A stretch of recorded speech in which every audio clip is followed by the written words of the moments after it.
اعوذ باللہ من الشیطان الرجیم بسم اللہ الرحمن الرحیم۔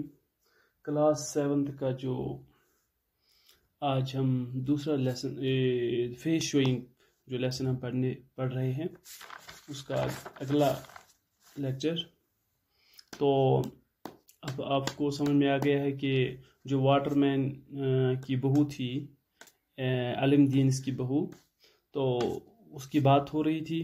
اس کہانی میں وہ ایک مرکزی کردار ہے، ایک سینٹرل کریکٹر ہے۔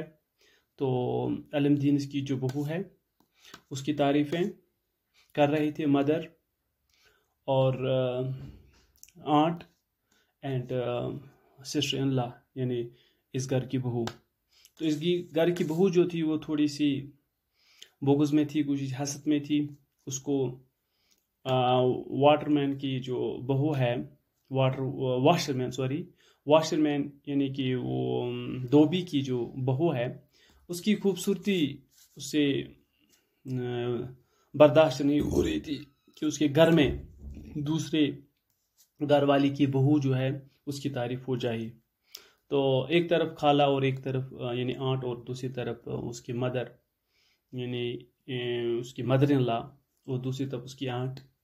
تو یہ سب ایک بہو کے لیے بہت مشکل تھا اس کو سنبھالنا۔ دونوں طرف سے وہ اس واشر مین کی جو بہو ہے اس کی تعریف کر رہی تھی، تو دوسری طرف یہ اکیلی ان دونوں کا پیچھے سے ایک ایک جملہ اس کے خلاف میں کہتی رہی۔ تو اب ہم اس بہو جو تھی اس کے آگے ہم بات کرنے جا رہے ہیں۔ The well was near our house، جو ویل تھا وہ ہمارے ہاؤس کے نزدیک تھا۔ People from far and near came there to fill their vessels، جو لوگ تھے وہ یا دور، تو کچھ لوگ تو دور سے آتے تھے اور کچھ نزدیک سے آتے تھے، اس میں اپنی ویسلز کو بھرنے کے لیے، اپنے ان برتنوں کو پانی بھرنے کے لیے وہ وہاں آتے تھے۔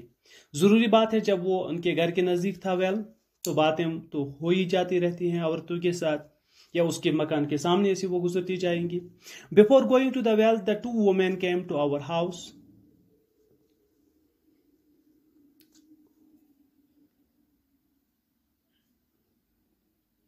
Before